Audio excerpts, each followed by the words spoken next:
tax rate, and now she's even pushing a tax on unrealized capital gains. All right, listen up, folks. Let's talk about this wild idea floating around: taxing unrealized capital gains. Yep, you heard that right. Uncle Sam, or should I say the Democrats, wants to tax money you haven't made yet. I know it sounds like the kind of thing you'd hear in a dystopian novel, but apparently it's a real policy proposal. And the Dems will try to cover it up, saying it will only affect $100 million households. This is unhinged policy. Let's listen to the Dems try to explain this policy and try to sound sane. And is an informal economic advisor to the Harris for President campaign. And Bharat, thank you for being here. And look, I hear the same argument over and over again. You heard it when President Clinton was running, when President Obama was running, when President Biden was running, that these are radical ideas that Democrats are pursuing. But if you just look at the scoreboard over that time period, out of the 51 million jobs that were created during that period, 50 million came under Democratic presidencies. And if you look at the stock market specifically, since you asked about that, the average annual return under Democratic presidencies have been higher than under Republican presidencies. So I really think this idea that Democrats are pursuing radical policies is a myth that's being perpetuated largely by very rich people who like the fact that Republicans will cut their taxes and Democrats won't. Let me address that very point. Andrew Lotz in this Wall Street Journal story says, now, the Democratic advisor argues that these are traditional policies from Democrats. Watch the host fundamentally push back on this policy as being something not even traditional Democrats advocated for, and how this is far from the norm. Says, and he's an associate director at the Bipartisan Policy Center, says these would represent sea changes in how we have taxed wealthy individuals and families over the last several decades. And that's not an argument for or against them, but these are sea changes. This is not what we've seen under President Clinton or others. And a big part of that is taxing unrealized gains. Under the Harris plan, capital gains for households making at least $1 million would be taxed at ordinary income. Unrealized capital gains above $5 million per person exclusion would be taxed at death.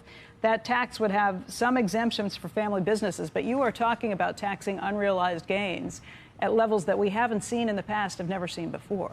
And yeah, I think it's pretty reasonable, given the flawed system that we have right now for capital taxation, that people in that very exclusive category be able to be taxed on unrealized gains. Well, look, you're arguing that this is some sort of foreign concept that's completely unknown in the U.S. tax code. It's probably unconstitutional. It's probably, and it was never in anyone's intent to tax.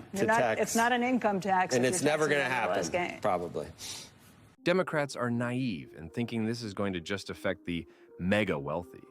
This will affect America's economy overall, and this will erode the principles of capitalism, the foundation of this country.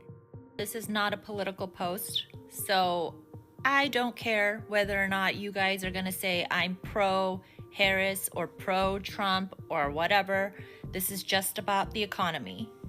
If you watch my video, if I become president, a couple videos back, you know how I feel about capital gains tax.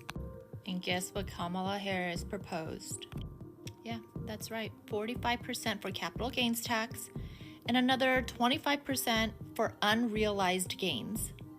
I already know where this post is going to go and the comments that are going to come. They're going to say it doesn't apply to you because you don't make over $1 million and you don't make over $100 million for the 25%.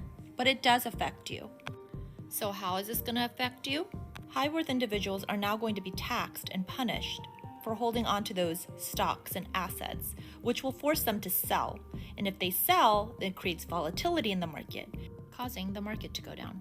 And when the market goes down, other things go down, such as your 401k. This policy is going to affect all of us and our economy. No longer will we have people trying to be innovative and grow our economy because they're going to be punished for being innovative and successful. This tax on the wealthy is going to trickle down and affect all of us. I don't know what's going to happen with the national economy going forward. I can tell you, if you have somebody like Harris actually try to do something like tax unrealized gains, that will tank this economy. We will feel that in Florida big time. You will have capital flee from this country. And here's the thing. First of all, an unrealized gain, it's not even a gain until you realize it. I mean, values fluctuate, and so maybe you buy a stock, and in 2 years it goes up by 30%, but 2 weeks later it could be down 15% from that high. It's just, this is not something, until you sell it, you don't have on the open market. You don't. So the whole thing is ridiculous. But so this question about the tax on unrealized capital gains. This is, I think, one of the areas where I'll own this from our own side. We need to do better in explaining to the American people what are the actual impact of these policies that Kamala Harris has not only supported. As Vice President of the United States, she and Biden have actually requested budget approvals that assume a growing tax on unrealized capital gains. Even many of my Democratic friends, some of them are pretty prominent businessmen who claim to support Kamala Harris. When I ask them about this one, they'll say, oh, yeah, but she's not actually going to do it. Even when I went on actually a television program a few weeks ago, when I started bringing this up, they say, why are you talking about this? It's clearly not going to happen. So the reality is the best defense, even from thoughtful Democrats against this policy, isn't that she's somehow right on the merits. It's that she's not actually going to be able to get it done. Let's talk about what it means. So a tax on unrealized capital gains means that if you have a stock or a business or a private business or land that you own, that the government says has appreciated in value, but you can't sell it, you will nonetheless still have to pay taxes on that unrealized gain. The way it works today is if you bought Microsoft stock a bunch of years ago, you sell Microsoft stock for a gain, you pay 22% or so on your gain of the difference of what you made. That's the way the system works, like it or not. However, what this says is even if you haven't sold that stock or that business or that land, you have to write a check in cash to the government. Does the government accept shares in that business? No, they don't. They only accept cash. So here's what that means.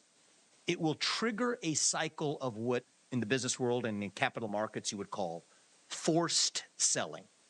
Forced selling means you don't want to sell, but you're forced to sell because you have to pay the tax out of pocket. But it turns out you won't be the only person required to do that. Somebody else will be required to do that too, but they'll have to do it at a lower price because you already sold and your sale drove down the price of the asset. And then when the next person does it, that triggers down the price of the asset further, but the guy sitting next to him has to sell that asset to pay his taxes. That is how you trigger what you call a downward spiral in asset prices. It's the best formula for triggering a second Great Depression, if we ever had one. And the reality is, you know who's going to be holding the bag at the end of it?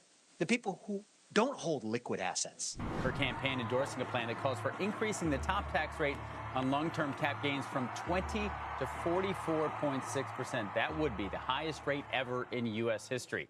So if you're in New York, you sold some stock, you're above that income level, the combined city, state, and federal rate would be 55.5%.